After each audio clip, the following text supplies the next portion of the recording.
En esta tertulia vamos a dar comienzo, porque está todo pronto para inaugurar la tertulia de este viernes 13 de enero de 2023. Voy a saludar a quienes nos acompañan. Primero empiezo con el locatario, Juan Grompone. ¿Cómo andás, Juan? Buen día, ¿todo bien? Bien, buen día, saludos para todos. ¿No tenés ningún problema con lo de viernes 13, tertulia en viernes 13? Bueno, tengo un telegrama. Ah, ¿vinculado con eso? Ah, entonces no te lo quemo, claro. no te lo quemo. Y voy con los invitados, algunos reincidentes. Raúl Coe, ustedes lo conocen, diseñador y proyectista, fue conductor de Hijos de Punta aquí en Radio Mundo, 2x3 lo escuchamos en la sobremesa y como corresponsal de En Perspectiva desde allá, desde Punta del Este. ¿Cómo anda, Raúl? ¿Todo bien? Buen día, Romina, buen día para todos. Una alegría estar aquí junto a ustedes. También nos acompaña Natalia Costa, doctora en filosofía, también la han escuchado varias veces, entre otras cosas en la mesa de filósofos. ¿Cómo andas, Natalia? Bienvenida nuevamente. Muchas gracias, Romina. Buen día a todos. Y sumamos un invitado más, una voz nueva más a la tertulia de los viernes, en este caso Javier Massa, que es licenciado en filosofía, magíster en comunicación, coordinador docente del Departamento de Humanidades en la Universidad Católica. Javier, bienvenido, ¿qué tal? ¿Cómo estás? Buenos días a todos. Muchas gracias por la invitación. Un gusto estar acá. Con Javier hemos estado también hablando en distintos espacios, ¿no? En la mesa de filósofos, hace poco hablando de tecnología, específicamente por su especialización. Así que también, Javier, es un gusto tenerte. Andás de vacaciones, ¿no? Ando por acá, en el este, en el campo amarillo que estamos teniendo. Te escuchaba ahora hablar de la seca y la verdad que sí, da un se poco siente, de pena, ¿no?, mirar por la ventana para afuera. Sí. Bueno, vamos al primer tema que tenemos para discutir en el día de hoy. ¿Los legisladores deben ser responsables penal y civilmente por lo que publican en redes sociales? El miércoles, el fiscal de Corte Jorge Díaz propuso crear una ley que interprete la Constitución para establecer que los legisladores no están amparados por sus fueros cuando utilizan las redes sociales. La propuesta de Díaz implica aprobar una ley interpretativa del artículo 112 de la Carta Magna que establece que senadores y diputados jamás serán responsables por los votos y opiniones que emitan durante el desempeño de sus funciones. La norma que propone Díaz implica establecer que los legisladores no están en ejercicio de su función cuando utilizan redes sociales y por ende son responsables civil y penalmente de lo que publican. Que no se diga que es censura o que limita la libertad de expresión. Simplemente no aplicará la inmunidad civil y penal que tienen por sus dichos y serán responsables, al igual que todos nosotros, cuando nos expresamos. Todos iguales ante la ley y sin privilegios. Seguía defendiendo Díaz allí en Twitter su idea. El ex fiscal de Corte hizo su propuesta luego de que la senadora Graciela Bianchi retuiteara declaraciones falsas atribuidas a la periodista de La Diaria, Denise Legrand, sobre el asalto de manifestantes bolsonaristas a edificios públicos en Brasilia. ¿Qué dijo Díaz a propósito de este episodio? La agresión como método, la mentira como argumento y la cobardía solapada en la inmunidad parlamentaria para evitar cualquier responsabilidad es el combo perfecto para chapotear en el lodo.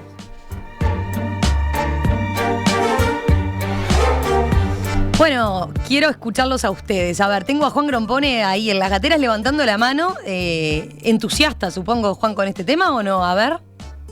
Sí, claro, porque lo que me asombra es que el argumento de Díaz es exactamente el mismo que yo pensaba esgrimir. Uh-huh. Es decir, que el problema es que las redes sociales invitan a la no responsabilidad. Es decir, es conocido que no participé ni participará nunca de las redes sociales. Pero esto invita al anonimato, invita y una cantidad de otras cosas, invita a que las personas se vayan de boca y digan cosas que no deberían decir. Y a mí me parece claro que la Constitución dice que no son responsables los diputados y senadores durante el desempeño de sus funciones. Y a continuación, la Constitución habla de cuál es el desempeño de sus funciones. Y hay como 15 o 20 funciones que desempeñan los diputados y los senadores. Por supuesto, eso no incluye en ningún momento las redes sociales, por dos razones. En primer lugar, porque cuando se redactó la última versión de la Constitución, las redes sociales no existían o no tenían importancia. Pero yo creo que eso limita otra cosa más. Es decir, el diputado y el senador está en ejercicio de sus funciones cuando está en una sesión de la Cámara o de la Asamblea General. Fuera de eso, no está en sus funciones. Es decir, lo que hace en su casa, por ejemplo, no está en sus funciones. De modo que eso no tiene nada que ver. Y lo creo que más, se debería extender a lo que dicen frente a los medios de comunicación. Es decir, cuando un diputado o un senador habla a los medios de comunicación del orden que sea, no está en sus funciones. Está siendo un ciudadano común, cualquiera, igual exactamente que cuando va al supermercado o cuando está comiendo en su casa. Es decir, yo creo que la interpretación que está haciendo, la interpretación que propone el ex fiscal en general es correcta, pero que además es obvia, ¿no? Es obvia, y que no sé si se necesita una ley, porque en realidad creo que es el sentido común de la interpretación. Mi padre, que era abogado, decía que lo fundamental en el derecho era el sentido común, ¿no? Bueno, de modo que interpretado en el sentido natural, para mí los senadores y diputados no están amparados en sus fueros, ni cuando hablan ante la prensa, ni cuando escriben en las redes sociales, de modo que es obvio. Y me parece que sería bueno que se empezara a aplicar. Javier está levantando la mano ahí, indicándome. ¿Cómo viste esta discusión, Javier? Bien, me parece interesantísima la discusión, en primer lugar. Y coincido con Juan en que la cuestión a dirimir es en si están o no están en ejercicio de sus funciones en el momento en el que hacen declaraciones en redes, y también coincido en que si esta excepción, y que también la pondría muy entre comillas, porque creo que no sería una excepción. Yo volví sobre el texto de la Constitución, y coincido en que no sé si es necesaria una ley interpretativa, porque creo que tal como está configurada la Constitución, cabría perfectamente que esto sucediera sin ley interpretativa. Digo, no soy abogado, pero creo que el texto de la Constitución es bastante claro en eso. Hay de las dos interpretaciones, ¿no? Pero dale, y después profundizamos en todo caso con los distintos puntos de vista, entre otras cosas, de los abogados. Bien. No, a ver, sí quizás voy sobre el tema de hasta qué punto el legislador no está en ejercicio de sus funciones en el momento en el que hace declaraciones a la prensa, o en el momento en que está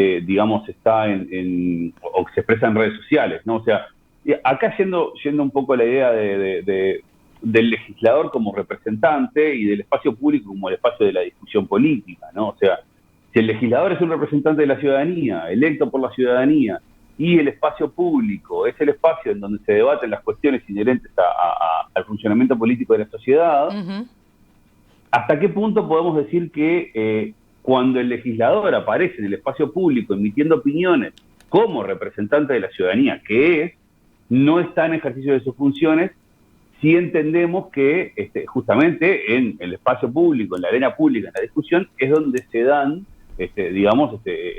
las discusiones que atañen a los asuntos públicos, y sobre todo pensando en que los fueros se inventan, o si se quiere se propone, se diseña, ¿no?, como una protección que tiene el legislador en la búsqueda de la verdad, ¿no? O sea, se lo protege al legislador para que pueda ejercer la búsqueda de la verdad sin temor a ningún tipo de represalias de otras personas, de otro tipo de presiones, y para eso es que existen los fueros, ¿no? Entonces, ¿hasta qué punto podemos, asegurar que no debemos de proteger también esa búsqueda de la verdad en el espacio público o en las redes, en este caso? Y ahí hay que discutir otro tema, si las redes son un espacio público o son un espacio privado, que a mí es un tema que me fascina, pero que si quieren podemos volver después. Pero creo que ahí hay una discusión interesante que efectivamente entiendo que es la discusión de fondo.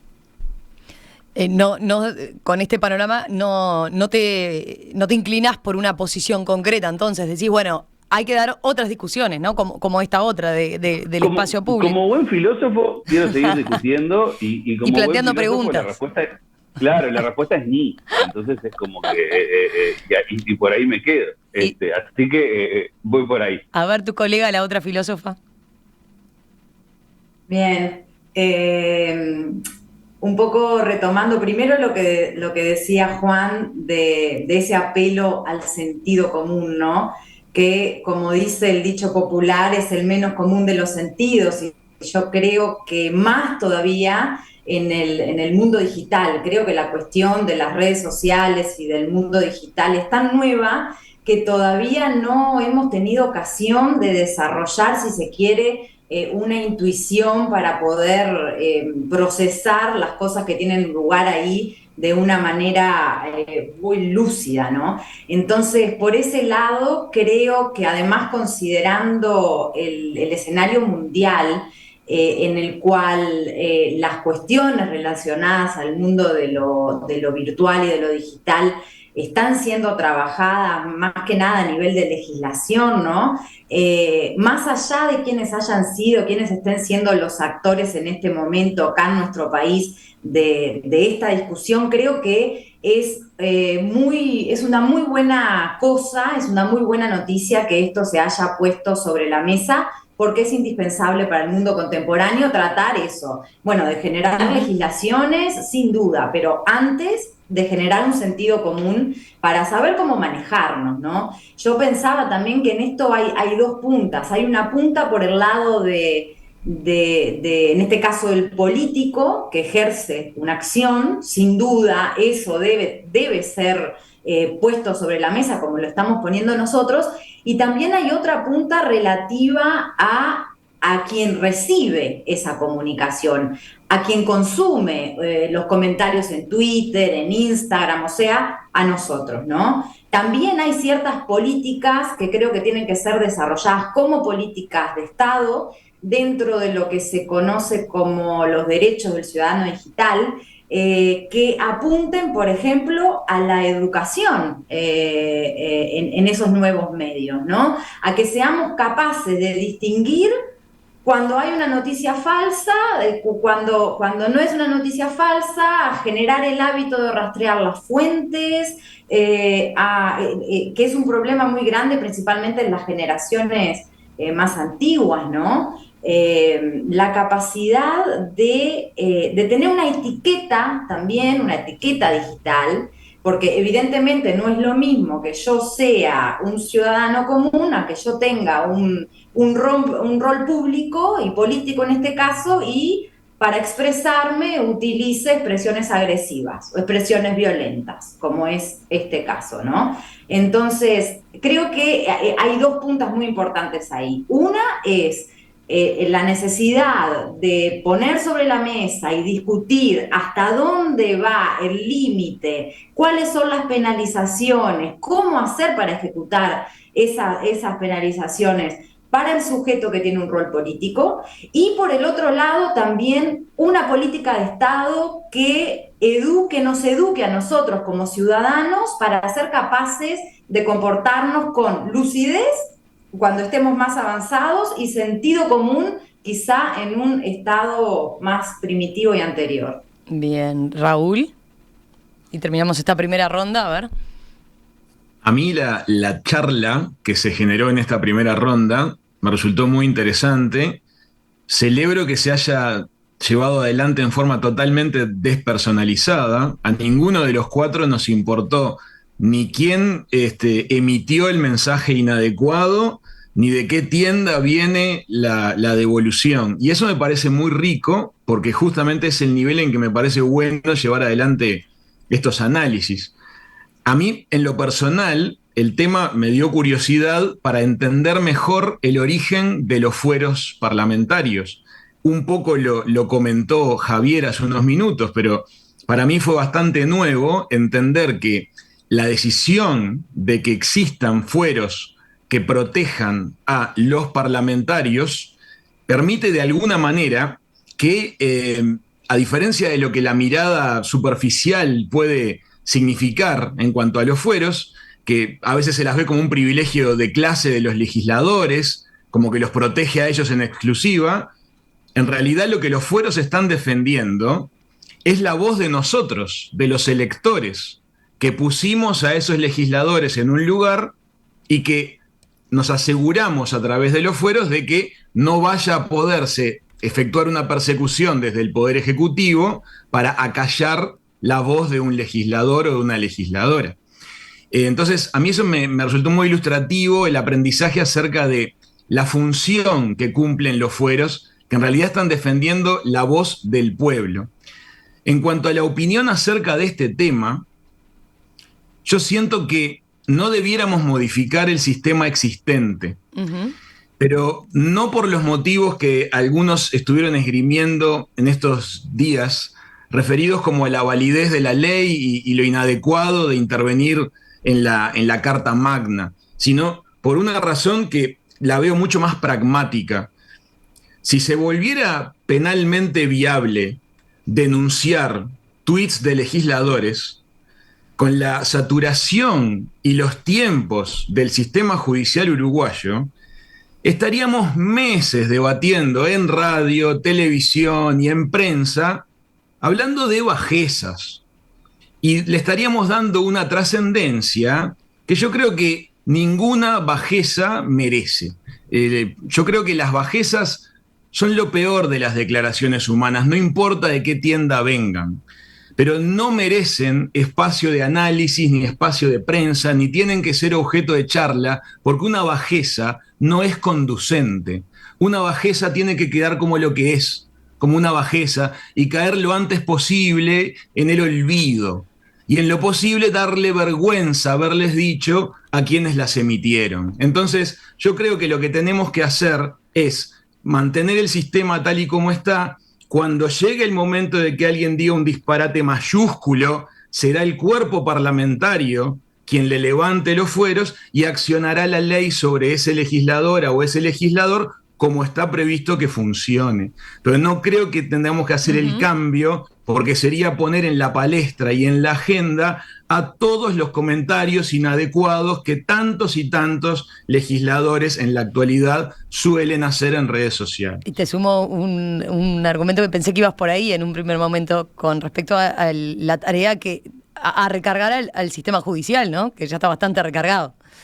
Imaginemos. La tonelada de tweets que les pueden llegar. A ver, Juan, ¿te convenció los argumentos ¿no te convenció Raúl con ese planteo? No, ese argumento no me convence y creo que el Uruguay tenía en otros tiempos una respuesta a este problema. Me refiero a la ley de duelos. Es decir, la ley de duelos fue derogada, en mi opinión, con justicia, porque es una reliquia feudal del pasado, ¿no?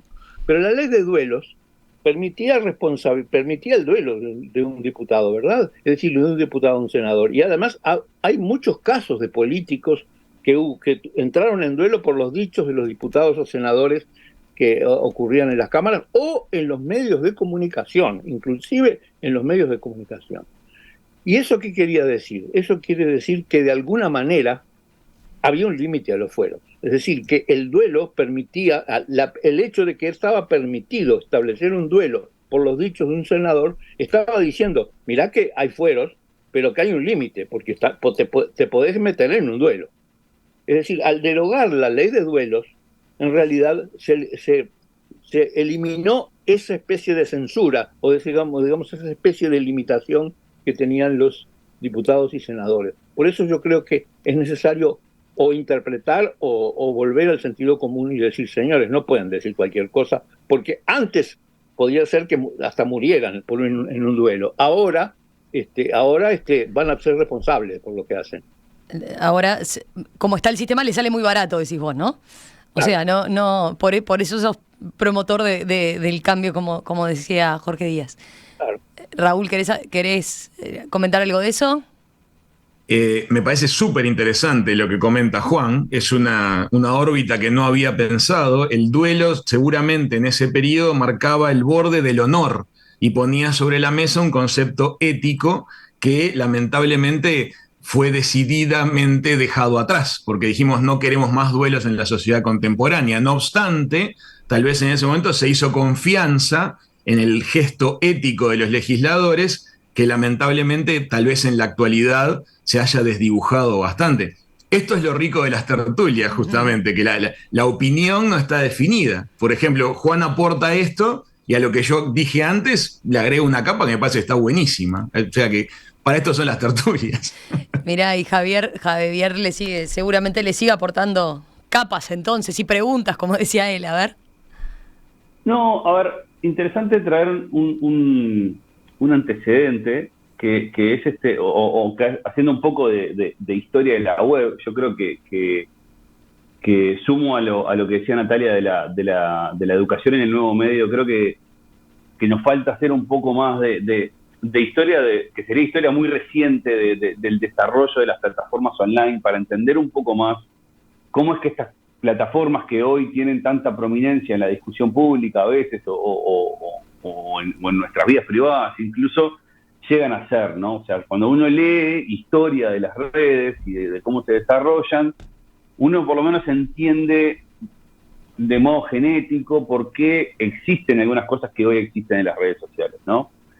Y el tema de la censura en las redes, en principio, o mejor dicho, de la no censura en las redes, obedece a motivos 100% pragmáticos. Uno de los primeros que lo formula es Evan Williams, el creador de Blogger y después co-creador de Twitter, ¿no? De los primeros CEOs de Twitter, que lo que le sucede a él es que cuando inventa Blogger, y era un tipo con una computadora en el living de su casa, ¿no? Y que inventó esta herramienta que permitía que cualquier persona opinara online, al poco tiempo, cuando la herramienta se empieza a convertir en una herramienta popular, empieza a recibir cientos de miles de quejas de gente que entendía que había que censurar a otra gente que estaba publicando en Blogger, ¿no? O sea, y básicamente lo que el tipo se da cuenta es que no puede resolver, le falta el conocimiento, le falta la capacidad y le falta el tiempo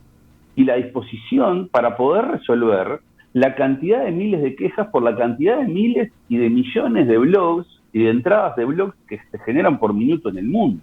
Entonces, yo acá creo que en algunas veces con estas discusiones tratamos de ponerle vestidos viejos a cuerpos nuevos, ¿no? O sea, las leyes que tenemos hoy y los modos de proceder que tenemos hoy están diseñados para un ecosistema mediático, un ecosistema público donde las redes no existían. Y si queremos ponerle esas soluciones a las redes, de algún lado va a chingar la cosa. De algún lado va a apretar el zapato, porque estos son cuerpos nuevos. Y esta dimensión del volumen, de la cantidad de tweets que se generan por minuto en el mundo, que debe de andar en la cuenta de los billones, ¿no? Y pensar que podemos llegar a tener la capacidad para poder decidir con justicia y que podemos además emplear tiempo para poder decidir con justicia en cada una de estas instancias, es realmente, yo creo que roza lo ridículo. Porque si es justicia para todos, cuando abramos la canilla y todos empecemos a reclamar justicia por lo que se dijo en un tweet, en un posteo de Instagram o en un posteo de blog, realmente nos vamos a dar cuenta de que esa solución no es viable. Ahora, ¿esto quiere decir que yo esté de acuerdo con que la gente pueda estar eximida de responsabilidad por sus dichos en las redes? Lejos de eso. Creo que eso no es sano para la democracia, creo que eso no es sano para el debate público. Lo que sí creo es que no podemos estar planteando soluciones, digamos, que planteábamos en el pasado, porque en el pasado estas herramientas no existían. Claro. Mira, por ejemplo, Marcelo desde la audiencia dice, sanción económica, el dolor en el bolsillo es la única sanción que a todos los humanos entienden. Natalia. Sí, capaz, mientras escuchaba a Javi pensaba, ¿no? Capaz, ya que seguramente nosotros no demos abasto para estar atentos a este tipo de cosas y bueno, buscar un punto medio, capaz que haya que desarrollar algoritmos que sí sean capaces de procesar esta información con ciertos inputs, quizá esa pueda ser una salida. En cuanto, bueno, estamos de acuerdo, me parece que todos, en que esto es un tema en el que estamos muy en pañales y muy contemporáneo, ¿no? Entonces yo estuve rastreando un poco qué políticas hay en otros países, ¿no? Al respecto del comportamiento. No, antes que eso quería volver a retomar un poquito lo que estaban diciendo Juan y Raúl. Yo creo, Raúl, que no se trata solo de bajezas.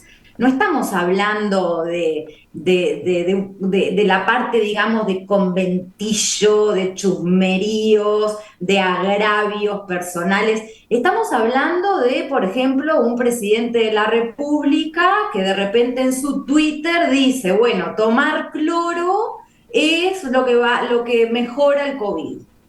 Eso es una fake news también, que no tiene nada que ver con que estoy apuntando a fulanito que dijo, que no dijo, que no tiene nada que ver con eso. Entonces, no se trata solamente de... creo que hay una necesidad enorme de discriminar todos los tipos de comportamientos fuera de eje que pueden llegar a tener enormes consecuencias sociales. Y el caso de la cloroquina y de decirlo en Twitter, que uno de los que hizo eso fue Jair Bolsonaro, se está abriendo ahora. O sea, dejó de ser presidente y la cosa va retrospectivamente y va a ser juzgado, se le está abriendo un proceso porque hubieron cientos de miles de personas que empezaron a tomar cloro. Entonces no es solamente una cuestión de etiqueta, no es solamente una cuestión de chusmerío ni tampoco de honor, ¿no? Es necesario discriminar. Dale, Raúl. Estoy de acuerdo plenamente con lo que decís, pero observá que transcurrió el tiempo suficiente. Supongamos que en este caso el Parlamento no fue quien levantó los fueros, pero accionará la justicia civil en lo que corresponda. O sea, el sistema funciona como está.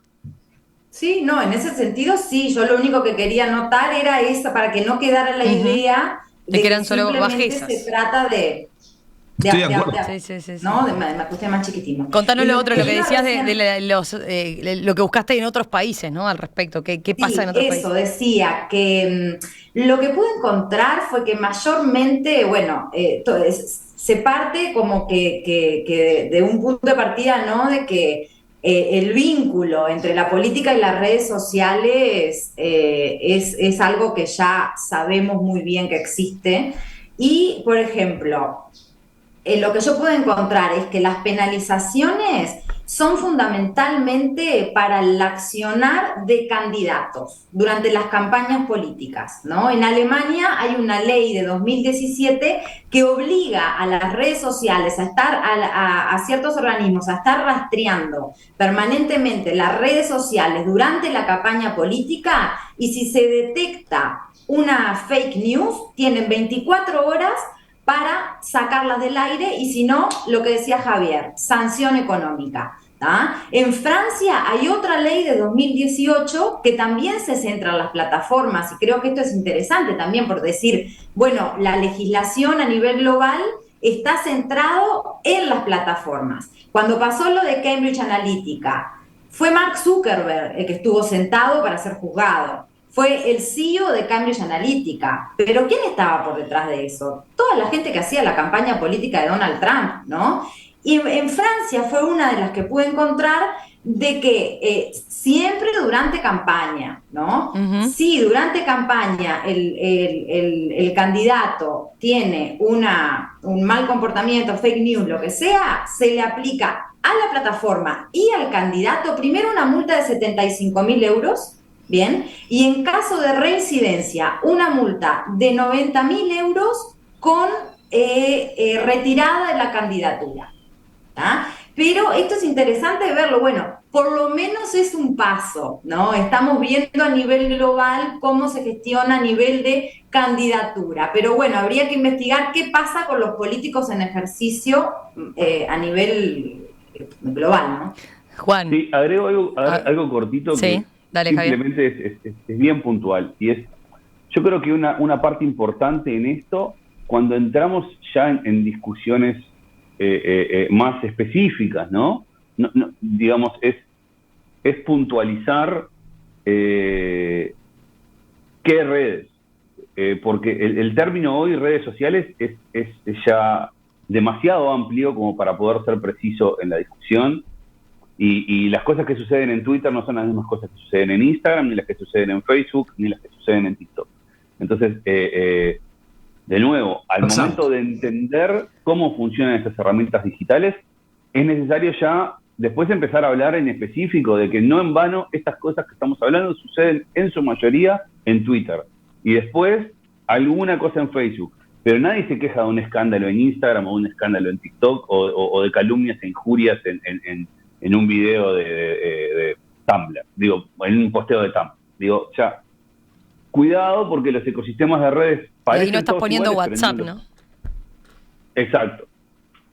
Bien. Yo tengo un datito más. A ver, dale. Seguí un poquito el mismo camino de reflexión que Natalia, de mirar lo que han hecho otros países que tienen niveles de desarrollo en algunos aspectos que pueden resultar referenciales, y descubrí que hay varios que tienen avances en materia legislativa acerca de penalidades diversas, algunas sobre la empresa, otras sobre la persona, pero también descubrí algo: hay un tremendo vacío y muchas dudas y mucha polémica en esos países para el caso del retweet.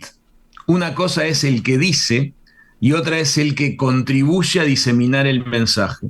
¿Es coautor o no es coautor en caso de que corresponda a la penalidad? Es todo un tema y no está definido. Está bueno, está interesante. Me quedé pensando de lo que citaba Natalia con los candidatos. Si es la misma situación, claramente suma al debate ver todos esos ejemplos, no el desarrollo que está teniendo por ese lado, pero si es la misma situación que los fueros en el Parlamento, ¿no? Pensando en, de vuelta, el origen de los fueros, ¿no? Tal como vos los describías, Raúl. Yes. Juan. Bueno, yo creo que el concepto de fake news es un concepto muy peligroso, muy resbaloso. Y para eso solo quiero citar un ejemplo histórico. Es decir, creo que la más famosa fake news fue la que hizo Galilei cuando dijo la Tierra se mueve alrededor del Sol, y por lo cual fue condenado por esa fake news en ese momento, ¿no? Que lamentablemente pasaron algo así como 400 años para que, por ejemplo, la Iglesia, que fue quien condenó a Galilei, se diera cuenta que la fake news en realidad no era fake. Es decir, que creo que no es posible tener un juez de fake news, porque simplemente puede cometer errores más graves que permitir la libre expresión, ¿no?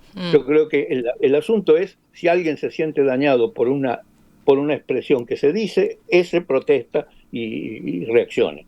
Ese es el único problema. Es decir, no creo que haya un juez de fake news. Bien. Está levantando todas las manos. ¿Y cómo hago? Porque tengo que cerrar este tema. A ver, breve, cortito, Natalia y después Javier. Sí, no, me parece que hay una diferencia muy grande hoy en día, porque, por ejemplo, Juan, cuando un presidente dice que tomando cloro está comprobado que el COVID se cura, bueno, eso tenemos a quien recurrir. Tenemos una comunidad científica que puede decir, bueno, no, muchachos, esto no es así y esta noticia es falsa, ¿no? Me parece que también en ese, como que de nuevo la necesidad porque lo que vos decís, lo que estás diciendo vale también, pero la necesidad de discriminar las infinitas variables que puede traer cada fake news. O, por ejemplo, lo que yo decía antes de la dificultad de distinguir una fake news de una que no lo es, de las generaciones más antiguas, ¿no? No sé si están al tanto de la nueva modalidad de fake news que se llama deepfake. Las deepfake, sí. Yo veía una que hace poco, la primera que vi fue relativa a Zelensky. Era un discurso de Zelensky, aparecía él, como lo ha hecho desde el inicio de la guerra en Ucrania, haciendo un discurso y defendiendo ciertas ideas. Por un mecanismo complejísimo que no soy capaz de exponer y mucho menos de comprender, resulta que no era Zelensky, que uno veía la cara, lo veía hablar y no era Zelensky, pero uno lo veía y era Zelensky. Entonces, de nuevo, ¿no? Ahí, a ver, objetivamente, esta persona no es Zelensky. No importa si a usted le cae bien, si le cae mal, lo que sea. El dato es que el cloro no cura el COVID y que este individuo que pronunció este discurso no es Zelensky. Entonces ahí creo que también hay todo una cuestión de discriminación de la fake news que Javi puede iluminarnos un poco más, pero viene por ahí. Javier, dale, para cerrar y terminar este tema, pues tenemos que pasar al otro. Trato de hacerlo cortito, entonces, Romina. Yo creo que, a ver, dos cosas. Uno, voy con varios apuntes de los contertulios. A ver, con respecto a lo que decía Raúl del retweet, efectivamente es complejísimo y efectivamente es una de esas cosas que aparece cuando uno empieza a mirar los modos de discurso que existen en una red puntual, en este caso Twitter, ¿no? Que no necesariamente existen del mismo modo en otras redes, ¿no? Un ejemplo claro de esto que yo decía antes, empecemos a mirar cada una de las redes para ver qué es lo que pasa con los discursos acá. Con respecto a lo de las fake, coincido con Juan y coincido con Natalia, con ambos, aunque parezca raro, porque parece que estaban como ahí tirando de la piola entre ellos.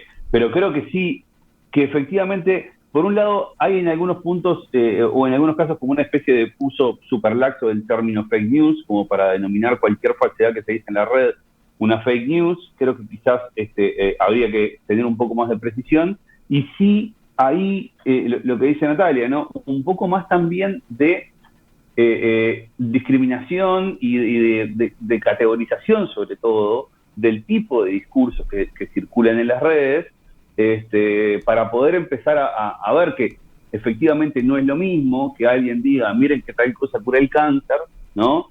Como que alguien diga, Javier Massa dijo, ¿no? O sea, yo creo que para algunas cosas hay pruebas claras y contundentes, y para otras cosas, efectivamente esas pruebas pueden ser más difíciles de conseguir. Para Javier Massa dijo, señor, si usted va a decir que Javier Massa dijo, traiga el lugar y traiga la prueba en donde Javier Massa dijo. Si usted no lo tiene, bueno, marche preso, pague la multa, pase lo que tenga que pasar. Digo, en esto no puede ser tan difícil la discriminación, ¿no? O sea, entre cosas que efectivamente son fácilmente comprobables y otras que no. ¿Para cuánto dio este primer tema? Vamos a hacer una breve pausa y enseguida retomamos con otro que seguro que también es interesante.